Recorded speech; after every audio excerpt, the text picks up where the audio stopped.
జగన్కు షాక్ అయ్యేలా ఫలితాలుంటాయి. ప్రజలు ఏకపక్షంగా కూటమి వైపు మొగ్గు చూపినట్లు తెలుస్తుంది.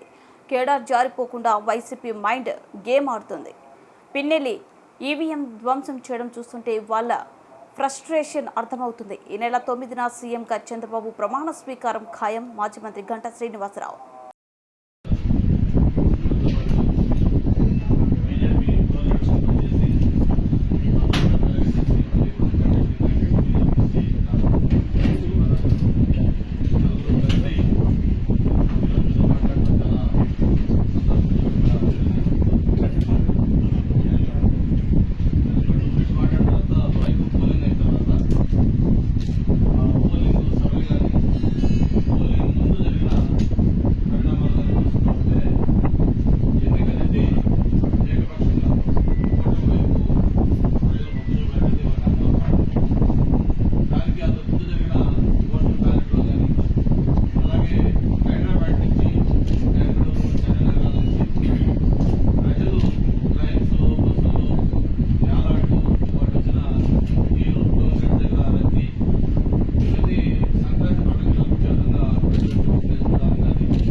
ఈ ప్రభుత్వానికి ఎట్టి పరిస్థితుల్లో కూడా బై చెప్పాలన్న ఒక ఆలోచన వాళ్ళ కసి ఆ ఒడిని కనిపించింది.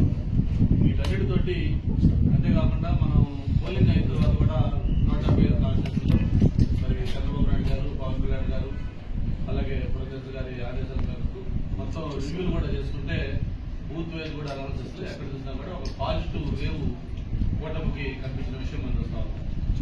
అయితే దీన్ని డైవర్ట్ చేస్తూ వైసీపీ నాయకులు జగన్మోహన్ రెడ్డి గారు మొన్న 2 నెలల ముందు ఆయన పీకే టీం ఏదైతే ఐపాక్ టీం ఉందో ఐపాక్ టీంతో మాట్లాడినప్పుడు ఆయన చేసిన కామెంట్స్ కానీ ప్రజలు షాక్ అవుతారని చెప్పాడు. ప్రజలు దేశం కూడా డెఫినెట్ గా మేము కూడా అంటా ఉన్నాం. ఎందుకంటే ఖచ్చితంగా షాక్ అవుతారు. ఎందుకంటే ఆ ప్రజలు ప్రతిపక్షంగా కూటమి వైపు రాబోతా ఉన్నారు. ప్రజలు దేశంతో పాటు జగన్మోహన్ రెడ్డి కూడా డైరెక్ట్ గా షాక్ అవుతాడు. ఎందుకంటే ఆయన ఊహించిన విధంగా ఫలితాలు రాబోతా ఉన్నారు. దాంతోపాటు ప్రత్యేకించి విశాఖపట్నంలో వైవి సుబ్బారెడ్డి గారు కానీ మరి అలాగే బొత్స సత్యనారాయణ గారు కానీ గత 7 రోజులుగా వాళ్ళు ఆడుతున్న మైండ్ గేమ్ చూస్తే చాలా నవ్వు వస్తా ఉంది మాకు.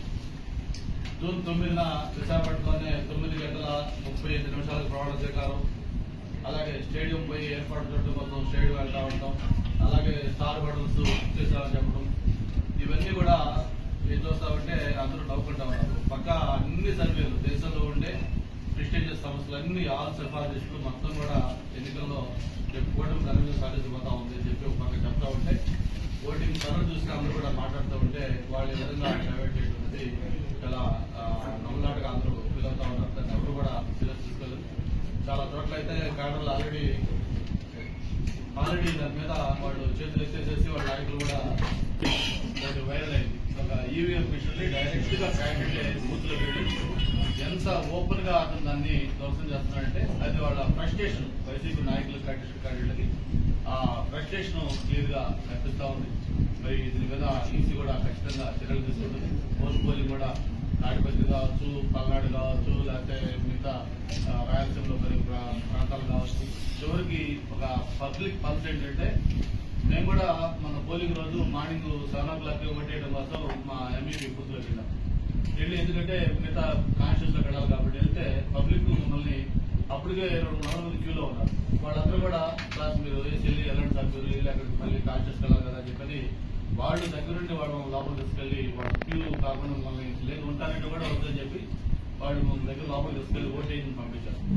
సేమ్ ఇన్సిడెంట్ తెనాల్లో ఎమ్మెల్యే నేను రిక్వెస్ట్ చేసి లోపలికి వెళ్తాను కూడా పబ్లిక్ ఒప్పుకోకుండా బలవంతంగా వెళ్తుంటే అతని మీద దాడి చేసి ఫిజికల్ గా అతను కొట్టే పరిస్థితి వచ్చిందంటే పబ్లిక్ మూడేంటో మనం అర్థం చేసుకోవచ్చు. కాబట్టి వాళ్ళు ఎన్ని మాటలు చెప్పినా కేవలం 4వ తారీఖు దాకా వాళ్ళు ఎన్ని ప్రయత్నాలు చేసినా ఎన్ని చేసినా కూడా పబ్లిక్ తీర్పు పెట్టు ఆల్రెడీ కాస్ట్లో నిశ్చితమై ఉంది. మరి అది ఖచ్చితంగా కూటమికి ప్రారంభం రాబోతా ఉంది. మళ్ళీ ఏదైతే వాళ్ళు చెప్తా ఉన్నారో 9వ తారీఖు ఆ 9వ తారీఖున జగన్మోహన్ రెడ్డి గారు కాదు చంద్రబాబు నాయుడు గారు ఈ రాష్ట్ర 3వ ముఖ్యమంత్రిగా మళ్ళీ ఆయన